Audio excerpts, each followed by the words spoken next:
Siguiendo la cronología de los hechos, sobre todo los primeros días, y teniendo gente en el terreno y personas que están trabajando allí, yo creo que es la mayor dejación de funciones que se ha visto jamás en una tragedia española y de negligencia.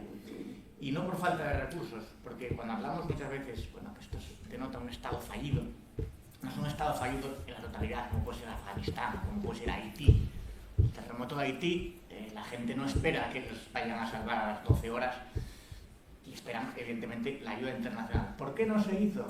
Pues, esa es la respuesta que se tendrá que dilucidar, ¿no? Si hubo un cálculo político, con los muertos. Ahora se está muy de moda, ha habido mucho ruido estos días, lo habréis visto, sobre el parking de Bonaire.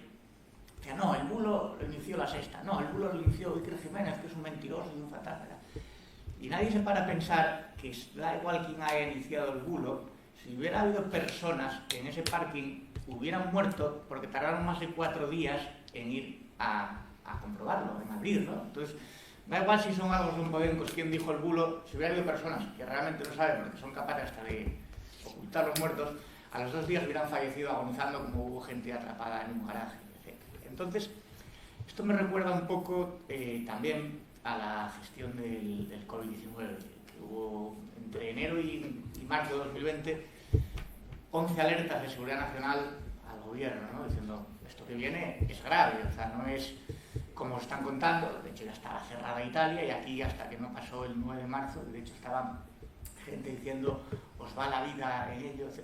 Entonces, cuando se habla de pagar impuestos, por ejemplo, que te repiten siempre el mantra que es para sanidad y educación, la gente lo que espera es que tener las necesidades básicas cubiertas, como puede ser también seguridad. Es decir, que yo cuando salga a la calle no me atraquen, o que si veo a un señor que le está dando un infarto y llamo a la ambulancia, pues que no tarde 1 hora y media en llegar, por ejemplo. Ahí sí que se verían, de alguna manera, los impuestos bien canalizados. Pero como decía, creo que lo decía Ancho Bastos, decía, antes la gente pagaba impuestos a cosas que eran tangibles, es decir, a un rey, o a la iglesia, el diezmo, a una divinidad. Pues decían, bueno, pagamos aquí tanto. Ahora es algo, digamos, que no podemos palpar, que no sabemos qué es el Estado.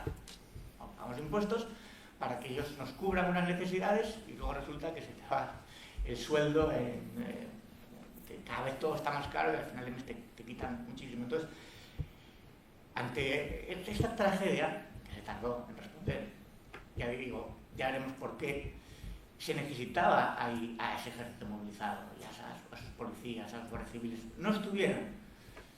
¿Hubieran salvado vidas? Hombre, a ver, es como el tema de las alertas, que decía Teresa Rivera, es que no se han tomado en serio las alertas ya, pero es que a las 8 de la tarde, cuando sonaron los móviles, la gente ya estaba encima de los árboles, la gente ya estaba arrasada en los coches. Entonces, lo que nos encontramos allí, y termino ya esta primera intervención, es un lugar apocalíptico, arrasado. O sea, me estaba mandando mi hermano que está allí vídeos por la noche con la linterna, y eso es como una serie Walking Dead o algo así posapocalíptico, y sigue estando así. O sea, hay zonas sin luz, sin agua, hay zonas donde no se ha barrido nada, donde no han entrado a ver coches que están por debajo de la gravilla, o sea, que están enterrados en gravilla, por ejemplo. Por lo tanto, yo creo que el Estado sigue fallando. Mira, hablando un poco aparte que me toca los medios de comunicación, no por el tema, sino cuando en la propia sesión del Congreso, que se aplazó por esto de la gana, aprovecharon para blindar Radio Televisión Española. Y esto no es baladí, es decir, no es una coincidencia. El Estado sabe del poder de los medios de comunicación, y sobre todo los estatistas, los totalitarios más que nadie. Por eso Pablo Iglesias decía, para ti el Ministerio de Turismo, dame a mí los telediarios. Si controlas los telediarios, controlas el relato. Y lo que hay ahora es una batalla por el relato. O sea, una batalla de quién tiene razón, quién tiene la culpa, no, la culpa la tienes tú. Y el relato está contaminado hasta el punto que sale el ministro de Interior, dice, le han pegado un palazo a Pedro Sánchez, un grupo organizado de ultraderecha. No resulta que la Guardia Civil mira los vídeos, no hay palazo, porque le pega un fotógrafo, y los grupos organizados de ultraderecha era un señor con un rastrillo que le pega al coche que estaba limpiando barro. Entonces, claro, nos hacen creer cosas que nunca han pasado. Oceanía nunca ha estado en guerra con Eurasia, como decía George Orwell en 1984. que han dicho que era un bulo, que Pedro Sánchez había dicho que si necesitan ayuda, que la pidan, porque había dicho en vez de ayuda recursos, que viene a significar lo mismo. Eso sí, me había dicho, si necesitan recursos, que los pidan, o que me los pidan a mí. Y algo que tú habías escuchado con tus oídos y visto con tus propios ojos, te estaban diciendo que era mentira, o sea, que eso no existía. Por lo tanto, claro, ahora que, digamos, Elon Musk ha democratizado Twitter, por así decirlo, sabes que hay como una especie de espantada, que oye, bien, si vamos a jugar todas las mismas condiciones, yo cojo mi pelota y me voy, porque me enfado, porque es que me ponen notas de la comunidad. Claro, antes a la mínima te cerraban una cuenta y solamente había, digamos, un relato, ya que estoy hablando de eso. Ahora no, ahora cualquier tío en su casa, en calzoncillos, le puede poner una nota de la comunidad a La Vanguardia, o a Ana Pastor, o a cualquiera de estos que persiguen bulos y son los primeros que hacen desinformación, que se llama fake news, pero yo prefiero decirlo en español, noticias falsas o desinformación. Entonces, pues esto no les gusta a la progresividad dominante, pero aún así, ningún gobierno que tenga el poder, por mucho que hable, por muy liberal que sea, va a renunciar, yo creo, a controlar la televisión española y a controlar la agencia EFE, por ejemplo. Eso, mientras ellos lleguen al poder y para ellos sea una herramienta, no van a renunciar a ella. Yo creo que es evidente que hay una sociedad civil muy por encima de la clase política y que además que no es idiota, en el sentido griego del término, que idiota era el que no participaba en las funciones públicas, el que no se metía en política, el que pasaba de todo. Pues no, parece que los chavales no solamente se dedican a ver Netflix y demás, sino que también tienen un compromiso. Yo creo que del COVID, no sé si salimos más fuerte, pero salimos de alguna manera escarmentados.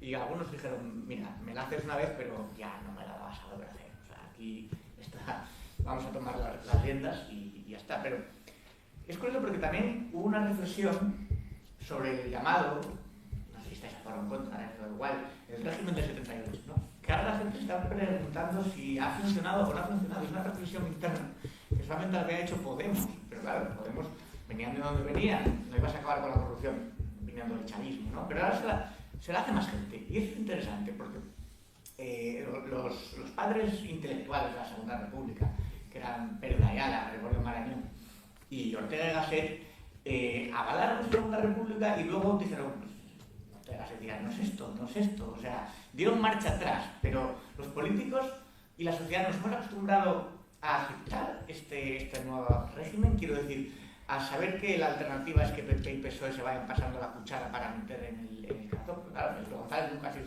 esa reflexión. Fraga, uno de los padres de la Constitución, tampoco se hizo nunca esa reflexión. Estaba ahí en Galicia, venía Fidel Castro, se ponía con él a jugar al dominó. Entonces es interesante también, porque nosotros nos acordamos del Estado cuando vienen las tragedias. Por eso estamos aquí hablando de esto. Igual que Rejón se acuerda del Estado cuando vienen las tragedias, ¿no? Cuando viene la tragedia. Resulta que ahora no te pueden meter en la cárcel sin pruebas. Antes él tenía el relato de que sí, las denuncias falsas no existen y si a ti te denuncian vas para adelante y te pasas 2 días en el calabozo. Ahora él pues recula viendo esto. Bueno, más allá de eso, yo creo que es interesante aprovechar esa fuerza civil, es decir, esa fuerza de que la gente es capaz de organizarse al margen de no esperar una respuesta. Y cuando no esperas nada, pues muchas veces no tienes nada. Es decir, bueno, el ejército no viene, pues vamos nosotros a ir para adelante con las escobas, con todo y a hacer comunidad, porque las personas tienen un sentido comunitario, quieras que no. No tanto identitario, pero comunitario seguro. Por eso a la gente le afecta más lo que pasa en el pueblo de al lado que lo que pasa mejor al otro lado del mundo. Y no por falta de empatía, sino por una cuestión de comunidad y sentido común. No tiene nada que ver con el nacionalismo o con los localismos malentendidos que a veces hacen estos caciques de aldea y demás que intentan exaltar las pasiones, ¿eh? Yo soy de aquí, yo soy de allá. Luego la gente pasó Valencia, pero si en vez de en Valencia pasa en Cádiz o pasa en Lugo, yo creo que se movilizaría esa gente.